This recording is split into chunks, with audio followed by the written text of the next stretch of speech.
Hi there, and welcome to this episode of Consciousness Empowerment. Here, we talk about consciousness, wisdom, spiritual laws, and how to reach your fucking dreams. So, I just got out of the gym. I got out a little late because whoever was supposed to open did not open, and somebody at the gym came in late. So, as you can tell, usually it's dark, you don't see the light like this.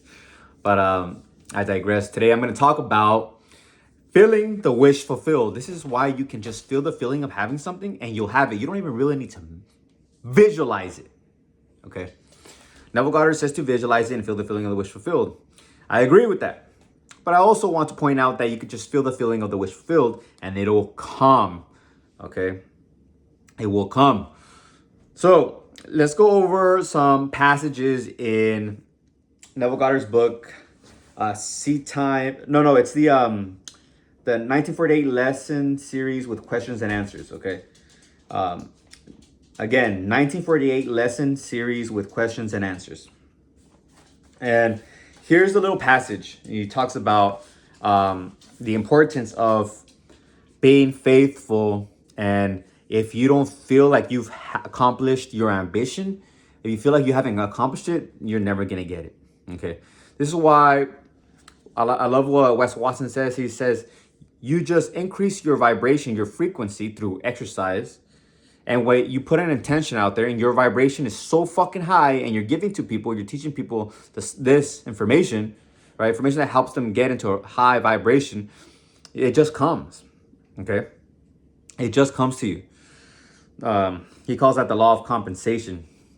I call it the law of cause and effect. Also the law of compensation. You get compensated for the work that you do. All right, so quote, if we are wise, we too should clamor for the release of the state of mind that limits us from being what we want to be, that restricts us, that does not permit us to become the ideal that we seek and strive to attain in this world. I am not saying that you are not tonight embodying Jesus, the Savior. I only remind you that if at this very moment you have an unfulfilled ambition, then you are entertaining that which denies the fulfillment of the ambition. And that which denies it is Barabbas. Barabbas. Barabbas is a thief. He's the thief that gets released in by Pontius Pilate in the Bible. And they end up crucifying Jesus. You want to crucify Jesus. You want to crucify your old self and become anew, resurrect. Continuing the quote, to explain the mystical, psychological transformation known as the Passover or the crossing over, you must now become identified with the ideal that you would serve. And you must remain faithful to the ideal. If you remain faithful to it, you not only crucify it by your faithfulness, but you resurrect it unaided by a man. Okay, unaided. You know, when Jesus is in the story of Jesus Christ, he is no longer seen in his tomb, and he's no longer seen in his tomb, and nobody knows who moved it. Okay, they think it was a spirit or an angel, but no, it was not moved by no man. Okay, it was not moved by a man, because you don't need a man, you don't need circumstance, anything circumstantial to manifest what you want.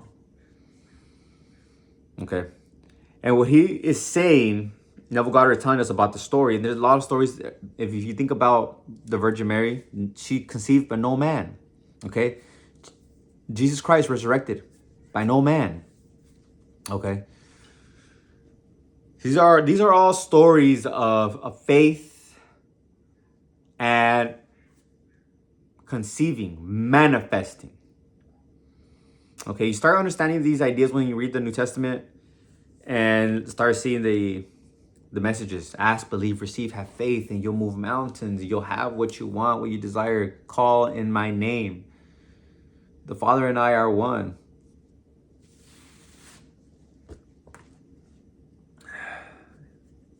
What you do, what I do, you can do also. So if God is the creator and you are in God and God is in you, And we can do what Jesus Christ did. What does God do? Create. What did Jesus do? Miracles. He tells the guys who are sick, it is done unto you as you believe. And they say, I believe. Their belief allowed it to happen. So assume the feeling of your desire. Ask yourself, how do I feel now that you want sex or this girl? Did I smash this girl? Or you'll get it. Trust me. Under grace and perfect ways. Say under grace and perfect ways. And you don't even need to say that. Maybe if you're a little worried, you could say under grace and perfect ways. But if you don't have no worry, you're just confident about that shit, just fucking claim it. Okay? But if you start worrying, like, oh, well, what if she doesn't like me? Oh, what if she has a boyfriend? What if, whatever. If your desire is there, you go after it.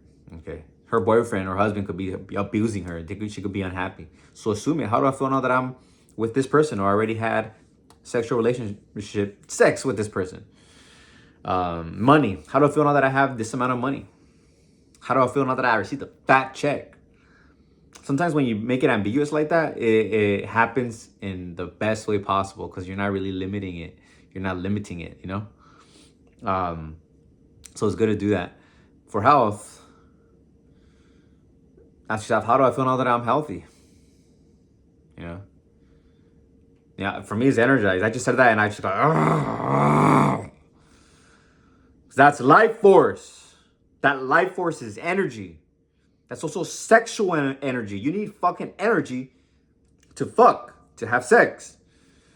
And charisma is that. Charisma is energy. Charismatic people have a lot of fucking sexual energy. And because it's not different. That life force of energy and enthusiasm and charisma, it's not different from sex energy. It's the same fucking energy. It's life force. Okay? So ask yourself, what do you want? Okay? Ask yourself, what do you want? How do I feel now that I have this? Then enter your goal. Home, car, whatever. Just feel the feeling. You don't necessarily have to see something. Okay? Yes, it'll help. Definitely do it. I like to do it maybe like maybe 1, 2, or 3. Okay? 1, 2, or 3 images. For example, for my Challenger, I saw myself driving it. I saw it parked in my carport at work. I saw it behind some cars. I didn't see it behind some cars. I knew it was there. I would say, how do I feel now that my car is right there behind that car? I would be like, cool, relief. And then I finally hit that vibration on automatic pilot. I was manifesting for about 2 years. Okay, then I got it.